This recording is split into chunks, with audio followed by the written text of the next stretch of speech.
a parlé d'emploi, on a parlé d'insertion professionnelle, on va parler de formation des cadres dans les territoires d'outre-mer. Pour en parler, j'accueille Michel Gordin. Il est professeur à l'ESSEC, venez Michel Gordin, et également directeur exécutif du centre de formation en alternance de l'ESSEC. Avec nous Mathieu Bergot. Mathieu Bergot est directeur de l'Institut catholique européen des Amériques. Alors en fait, qui va ouvrir en septembre 2018 sa première école privée catholique. Ce sera à la Martinique, avec des projets, il va nous en parler, notamment des projets dans la recherche, des projets en Amérique du Nord, au Canada, car ils ont la particularité de partager les mêmes fuseaux horaires.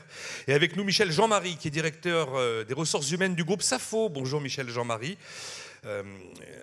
Le premier franchisé dans les produits alimentaires aux Antilles, mais diversifié, avec aujourd'hui 1300 collaborateurs, 90 000 clients, 800 000 références de produits distribués, 400 000 mètres cubes d'entrepôts et 108 magasins, 200 à 7 000 mètres carrés. Parmi les enseignes qu'il cite, il y a la FNAC, il y a Picard ou il y a encore Maison du Monde. Ma première question va être pour vous.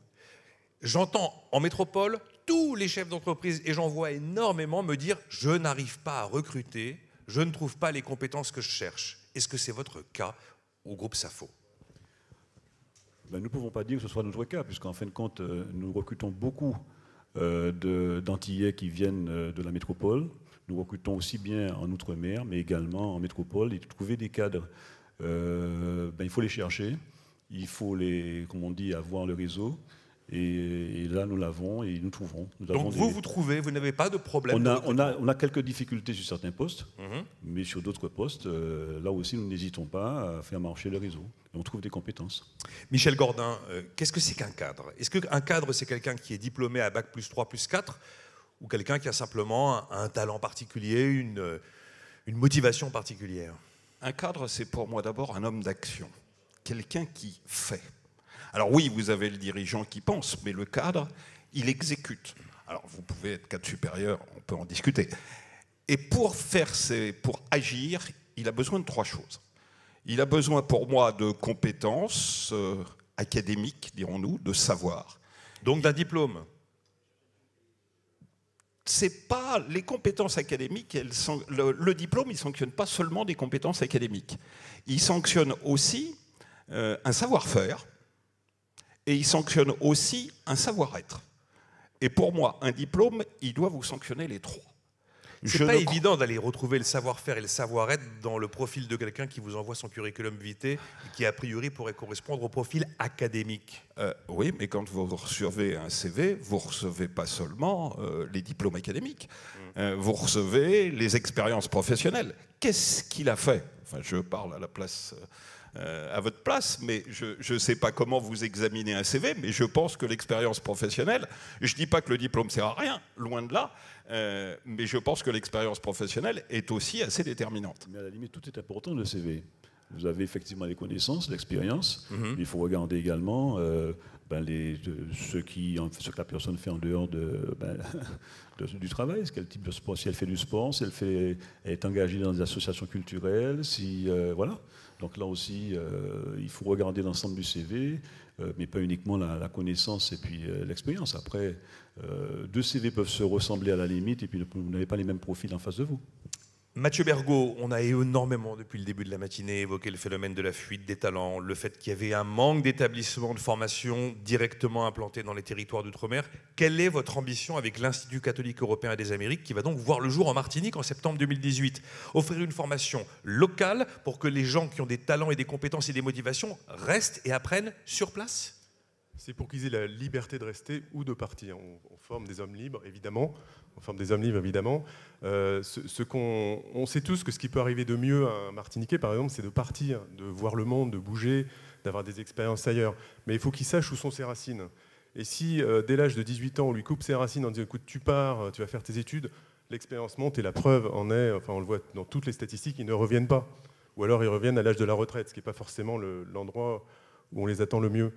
Donc l'ambition de l'Institut catholique européen des Amériques, c'est d'être déjà totalement européen et totalement dans les Amériques. Au milieu des Amériques, on est le seul endroit au monde, aux Antilles, à être à la fois en Europe et au milieu des Amériques. Donc là, c'est une info ce que vous nous donnez. Il y a une nouvelle école qui va voir le jour. Est-ce que vous avez le sentiment que vous allez combler véritablement un vide, qu'on avait besoin de vous et qu'heureusement que vous arrivez? il y a beaucoup de besoins en Martinique. On va combler un des vides. Donc on va créer une école autour des sciences politiques, pluridisciplinaires, trilingue, digitale, 3e année au Canada. Et on est sûr que ça aura un énorme succès parce que ça correspond à un besoin. Pour y accéder, il faut avoir le bac. Il faut avoir le bac et un bon niveau de bac. Il y aura une commission d'admission. Ça veut dire avec une mention bien ou très bien. Ouais.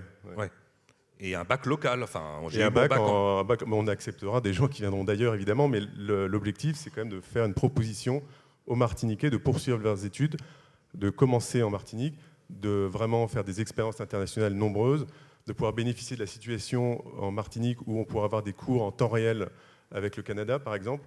Des cours en temps réel sous quelle forme ? Sous forme de visioconférence, d'extrême grande qualité, interactive, ce qu'on ne peut pas faire ici, évidemment, puisqu'il y a 5 ou 6 heures de décalage. Et donc on aura une proposition à la fois innovante et très entrepreneuriale, déjà dans le projet, mais aussi dans la manière dont on va concevoir les formations avec les entreprises. Je vous ai vu acquiescer à chaque phrase pratiquement de Mathieu Bergot, Michel Jean-Marie. Vous vous dites enfin des gens prennent des initiatives ? Oui, moi je crois que c'est très important qu'on puisse former les cadres en Martinique. Nous avons une école dont il y a beaucoup de nos directeurs proviennent, c'est le GC. Le GC existe en Martinique, c'est une école en fin de compte qui forme des cadres et bien souvent ils poursuivent leurs études sur la métropole ou ailleurs. Et je crois que dans notre groupe, en tout cas, nous avons des dirigeants qui viennent de cette école. L'important, moi, je crois, et c'est ceux qui le font aujourd'hui, c'est que, bon, vous savez, c'est pas tout le monde qui a la possibilité de partir faire des études. Donc, on leur donne la possibilité justement de faire ces études en Martinique. Ensuite, l'idéal, moi, je crois, c'est de pouvoir justement aller faire des stages en dehors de la Martinique, que ce soit dans la Caraïbe, l'Amérique du Sud, en métropole, pour pouvoir justement connaître autre chose, voir un autre univers que le nôtre. Donc si je vous comprends bien, l'enjeu est que les gens se forment sur le territoire et s'épanouissent en s'ouvrant au-delà du territoire. Absolument, il faut leur donner la possibilité d'aller voir ailleurs, justement pour échanger, parce que si on reste localement, on ne connaît pas en fin de compte. Il y a plein de métiers, si vous voulez, qui arrivent sur le territoire, mais il faut pouvoir justement aller se frotter aux autres et revenir au pays. Moi, je pense qu'il faut ramener des compétences au pays. Et c'est ce que nous attendons, c'est ce que nous recherchons justement le groupe SAFO, c'est justement ces compétences antillaises qui veulent revenir et nous apporter, en fin de compte, toute leur expérience et nous faire grandir. Mathieu Bergot, on a beaucoup parlé de la dépendance, même si je vais mettre le terme entre guillemets à ce moment-là de la journée, des territoires d'outre-mer à la dépense publique. L'initiative que vous pilotez avec l'Institut catholique européen des Amériques est une initiative totalement privée. Vous êtes accompagné, vous êtes aidé, vous avez une impulsion publique, une impulsion politique ? Alors, elle est totalement privée pour la partie fonctionnement, enfin en quasiment totalité. Pour la partie investissement, on va faire appel à des fonds européens pour bâtir le campus. D'accord. Qui existe déjà, mais qu'on va rénover, améliorer, développer. Donc de la même manière que la station F, l'école 42 sont des initiatives privées, finalement la vôtre est également une initiative privée. Absolument. De temps en temps, le secteur privé peut s'avérer à quelque chose. Je dois dire que c'est une initiative de l'évêque, l'archevêque de Fort-de-France, qui a le souci de sa jeunesse et qui a constaté que laisser partir des jeunes, c'était souvent une catastrophe pour eux. Tout le monde ne s'en sortait pas. Que les laisser partir, c'était le risque qu'ils ne reviennent jamais. Et qu'en plus, en Martinique, le fait de laisser partir les plus motivés, dynamiques ou ceux qui ont plus d'initiatives, qui ont entre 18 et 25 ans, c'est un trou pour la Martinique. Et notamment, par exemple, pour les mouvements de jeunesse, le scoutisme, etc., il n'y a pas de chef. Voilà. Michel Gordin, l'ESSEC, on ne le sait pas forcément, est présent en Martinique, agit en Martinique, enfin en Outre-mer plutôt, excusez-moi. L'ESSEC a une vocation de former des dirigeants et des managers dans le monde entier. Alors ça veut dire quoi ? Ça veut dire qu'il y a Cergy, que tout le monde connaît, qu'il y a Singapour, que beaucoup connaissent, et qu'il y a le Maroc, où nous avons des campus. Mais ça veut dire aussi que nous avons développé depuis 20 ans une formation continue, et que cette formation continue, nous la faisons dans les territoires. C'est ainsi que ce soit la Martinique, que ce soit la Guadeloupe, que ce soit la Réunion, que ce soit Tahiti, que ce soit la Nouvelle-Calédonie, je crois que j'ai à peu près cité tout le monde, sauf la Guyane, mais nous avons depuis 15 ans développé des modules, des cours que nous allons donner. J'étais à la Réunion en juillet, j'étais à la Martinique en septembre, où nous formons des cadres martiniquais, des cadres réunionnais, sur place. depuis 15 ans. Vous attachez également de l'importance à ce que ça se fasse sur place. Oui, on attache beaucoup d'importance à ce que ça soit sur place parce que, j'ai dit tout à l'heure, il y a une partie académique, une partie savoir, et ça, on peut imaginer différents moyens pour la transmettre, que ce soit des visioconférences, que ce soit des MOOC, que ce soit déplacement du corps professoral. Il y a besoin d'un savoir-faire de maître, de donner de l'expérience, et ça, on a besoin d'expérience locale. Je suis en train personnellement de développer des cas d'entreprise qui serviront à la formation de tous les étudiants de l'ESSEC, qui sont des cas qui viennent des dom-tom, et puis le savoir-être, qui est autre chose, parce que ça veut dire aussi que dans la formation des cadres, et je ne voudrais pas qu'on oublie cet aspect-là, il y a un aspect vision, l'expérience. Si vous voulez, excusez-moi, je vais faire 2 minutes de théorie, mais... Pas 2 minutes, mais 30 secondes. 30 secondes. Qu'est-ce que c'est qu'un cadre? C'est aussi quelqu'un qui a vu et qui a, dans son expérience, beaucoup de choses. Un champion d'échecs, Bobby Fischer, pourquoi il est champion d'échecs? Parce qu'il a vu, il a passé 50 000 heures à regarder des échiquiers. Et c'est ça qui en a fait de lui un expert. Alors un cadre, pour qu'il devienne un expert, il faut qu'il ait vu aussi beaucoup de choses. Et puis dernière chose, c'est qu'on a besoin, et que la formation est plus efficace, reprenez l'histoire de l'apprentissage, reprenez l'histoire de la formation, quand on a un coaching et quand on a un tuteur qui est un professionnel. Et ça, sur place, c'est extrêmement intéressant. J'aurai un autre point à voir avec vous dans un instant sur ce que vous voyez en termes d'innovation pédagogique. Et là, vous êtes très, très optimiste. On va dire également tout à l'heure un mot d'une innovation qui va arriver en 2019 vous concernant, avec un centre de recherche en Outre-mer consacré à l'intelligence artificielle. On a parlé tout à l'heure, Michel Jean-Marie, du décrochage. On a beaucoup parlé du chômage avant, du chômage des jeunes, très important. On a parlé de l'insertion professionnelle qui sont des problèmes majeurs. Est-ce que vous diriez que la formation des cadres est aussi un problème majeur, au même titre que le décrochage, l'insertion ou le chômage des jeunes? La formation des cadres, c'est très important. Il ne faut pas oublier que nous serons l'une des îles les plus vieillissantes, en fin de compte, dans ce temps. Comment ça, vous serez les plus vieillissants? Que vous le vouliez ou pas, il semblerait que nous, on a une population qui vieillit. Quand vous dites nous, vous pensez à qui? Martinique, Guadeloupe. Martinique, Guadeloupe. Les deux. Et il est très important pour nous, si vous voulez, justement, cette formation des cadres, très important, en fin de compte, que nous ayons une relève. C'est ce que nous attachons, en tout cas, au sein du groupe de préparer. C'est cette transmission du savoir en interne, puisque à l'intérieur du groupe SAFO, nous avons, si vous voulez, des gens qui évoluent aussi bien en interne, et l'externe, justement, avec ses connaissances et ses compétences, il y a la fusion des deux qui permet justement de transmettre le savoir et d'évoluer. Ça, c'est quelque chose qui n'est pas qui existe depuis un certain temps. Et puis, vous savez, l'avantage que nous avons également, c'est que nous avons un jeune dirigeant qui, lui, il amène toutes les nouveautés, toutes les innovations avec une vision nouvelle. Moi, j'ai connu le grand-père, j'ai connu, le fils de Gérard Despointes. Maintenant, je connais François Despointes.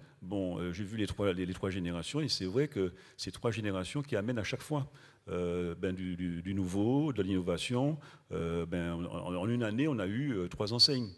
Donc Fnac, Picard et Maison du Monde qui arrivent bientôt. Donc tout cela, si vous voulez, ça permet justement de former des cadres. Vous avez vu, vous n'êtes pas seul, il y a des gens qui partagent vos points de vue et qui vous accompagnent. On en a 2 avec nous aujourd'hui. Vous allez créer, Mathieu Bergot, au-delà de cet institut dont on vient de parler, qui ouvre ses portes en septembre 2018 avec une première session à Bac+1, avant peut-être d'aller à Bac+8, car c'est votre ambition. Vous allez créer un centre de recherche dédié à l'intelligence artificielle en 2019 pour l'Outre-mer. Oui, l'idée, c'est de mettre l'innovation au cœur de notre projet. Donc l'ICA, donc Institut catholique européen des Amériques, ICA, ça sera de Bac+1 à Bac+8, donc naturellement un centre de recherche. Et le thème qu'on a choisi, c'est l'intelligence artificielle appliquée aux problématiques tropicales, avec 2 volets, un volet sur les catastrophes naturelles, la prévention des catastrophes naturelles, et un autre volet sur les problématiques locales, comme par exemple la météo locale, qui aujourd'hui est maltraitée par un modèle hexagonal, ou des problématiques, par exemple, des transports. La problématique des transports insulaires, c'est gravissime, ça n'a jamais été réellement traité, et on va utiliser ce nouvel outil qui est l'intelligence artificielle pour apporter des améliorations. Généralement, quand on fait un centre de recherche, l'étape d'après, c'est qu'il y a des créations d'entreprises. Tout à fait, de l'essaimage, Bon, etc. de l'essaimage. Alors, vous y croyez beaucoup à l'innovation pédagogique, Michel Gordin.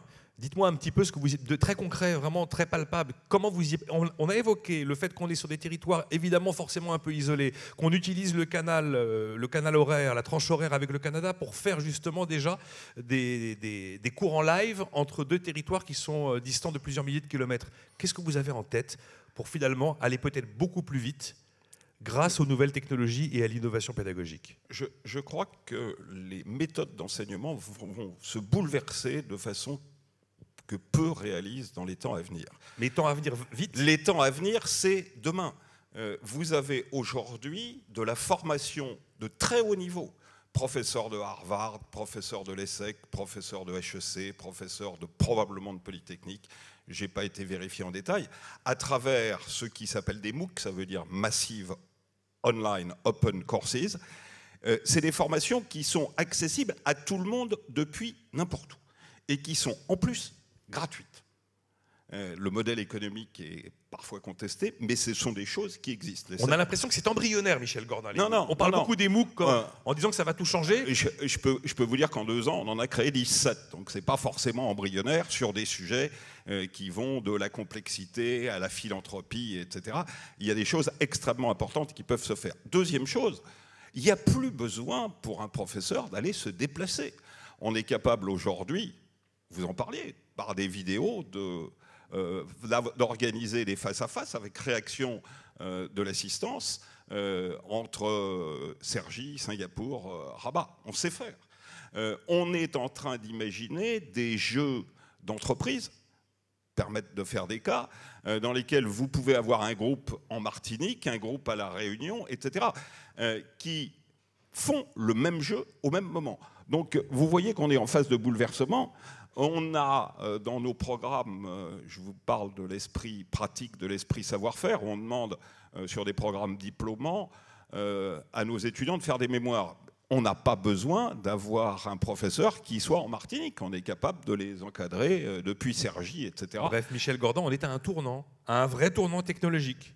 Est-ce que les réseaux, juste de manière très pratique, les réseaux numériques sont de bonne qualité en Martinique, en Guadeloupe, pour que toutes ces technologies puissent fonctionner, selon vous, Michel Jean-Marie? Si, ça existe en fin de compte sur les îles également, puisque la possibilité de se former au MOOC. La seule chose qui va manquer, en fin de compte, on en discutait tout à l'heure, c'est le contact justement de l'entreprise, parce que là, nous sommes en fin de compte dans de la, on va dire, entre guillemets, de la théorie. Mais il y a le savoir-être, effectivement, mais il y a surtout le savoir-être, le savoir-faire en entreprise. Et cette expérience-là, elle est nécessaire. Donc oui, en fin de compte, pour ce type de formation qui donne la possibilité à plein de gens de se former en même temps, ça, je trouve que c'est innovant. Et ça, je pense qu'on ira de plus en plus vers toute cette innovation. Par contre, il faut qu'il y ait les contacts en entreprise, il faut sentir l'entreprise, et là par contre c'est sûr que nous avons besoin des gens qui comprennent l'entreprise, des gens qui ont ce sens de l'entreprise, ce savoir-être, et ça c'est pas donné à tout le monde. Nous pouvons avoir des gens qui ont une très très grande connaissance et puis ne pas savoir manager. Donc ce contact, on va le chercher sur place, mais également à l'extérieur. À l'extérieur. Bon, je vous remercie infiniment, messieurs, Michel Gordin, Mathieu Bergot, Michel Jean-Marie, d'avoir été avec moi.